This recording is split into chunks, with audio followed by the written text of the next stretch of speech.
Welcome back. Now, female farm workers in the Western Cape took to the streets yesterday to voice out numerous grievances, such as unfair labour practices at commercial farms in the province. Now, the farm workers accused the department of ignoring labour rights violations. Let's get an update then from Women on Farms project convener, Denile Samuel. Denile, thank you so much for the time. Appreciated then this morning. Let's just start off with the grievances. We've made note of one there, which is the unfair labour practices. Perhaps you can expand on that one and perhaps share some of the other grievances as well. Good morning, Arepele, and thank you for the opportunity. For years, farm workers, and especially farm worker women, have been raising serious concerns about labour rights violations. And it was about, and it's still about, wage theft, lack of PPE, exposure to hazardous pesticides, the absence of employment contracts, and various other labour rights violations that happens on these commercial farms. And yet, the Department of Employment and Labour has been silent about it, ignoring the pleas of vulnerable and poor farm workers, and especially farm women. So, government has not responded at all, or has their response been weak? No, they haven't responded. We have asked them on numerous occasions. We have made a public outreach to them in February, in fact, on the 14th of February. We've written a letter to the Minister Math, and we've requested a meeting with stakeholders and the Minister, and the Minister has dismally failed to respond to that request. We've again sent a reminder to the Minister in March, and my colleague has made a public request on TV, and yet we haven't heard anything about the Minister. The inaction of the Department of Employment and Labour has led to the ignoring of labour rights and has led to farm worker, and especially farm worker women, being silent.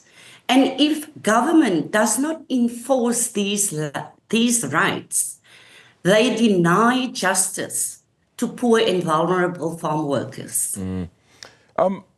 It's one of those questions where you'd also have to ask the commercial farms themselves what their response is, because they're the ones flouting these. Are they saying ultimately that they see nothing wrong with the way they do things? According to the Department of Employment and Labour, they do these inspections on farms. We don't agree with it because they will come and tell us there are compliances, just to find out a few days thereafter there are labour rights violations. So it's not just the failure of regular inspections by DL, but it's the inefficiency and the poor quality of these inspections that happen. You also speak about, I think it's called cyanamide, which is a highly hazardous pesticide then, which in itself has actually lost approval in the European Union since 2008. And yet, we still use it in South Africa. Have they told you what the reason is for that being the case? Why is it that we're still using it in South Africa? Is it a matter of pricing? It's a matter of growing their crops. But more serious is the fact that the Department of Employment and Labour is supposed to go to these farms and look at the health and safety and see that workers do have PPE. We have referred to matters to them where workers have been exposed to Dormex, which is a serious hazardous pesticides. The Department of Employment has sent inspectors out to these respective farms.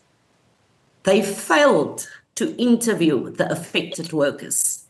Isn't that a shame? That's not an inspection. Yeah, it creates some heavy concern because it feels as though then there's no collaboration between any of these parties, whether it be the commercial farm owners themselves, the government, and now, of course, with yourselves then, that cooperation doesn't seem to be coming forward here. What are the next steps that you plan to take with regards to this in hopes of course, getting an answer? And, of course, the recent march then, whether that yielded any positive steps for moving forward? We've handed over a memorandum of demands yesterday. We want to meet with the minister. We want to meet with the head of each labour centre in the Western Cape.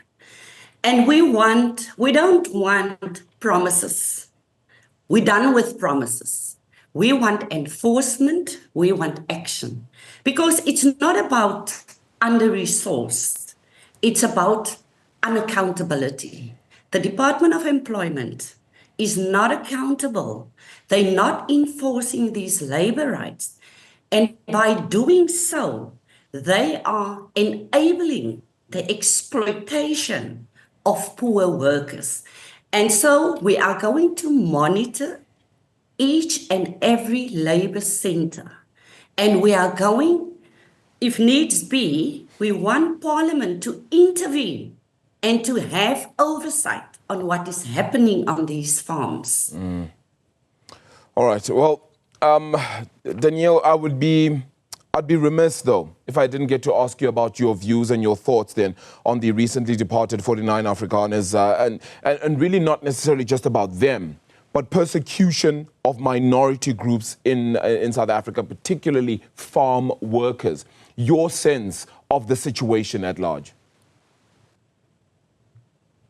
My sense about that is that the real people who are marginalized, the real people who are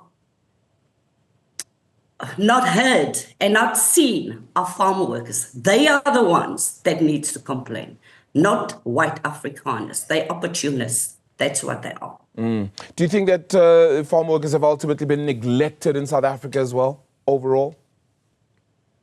Yes, of course, for years. They have been neglected. They still neglected. They are the voiceless.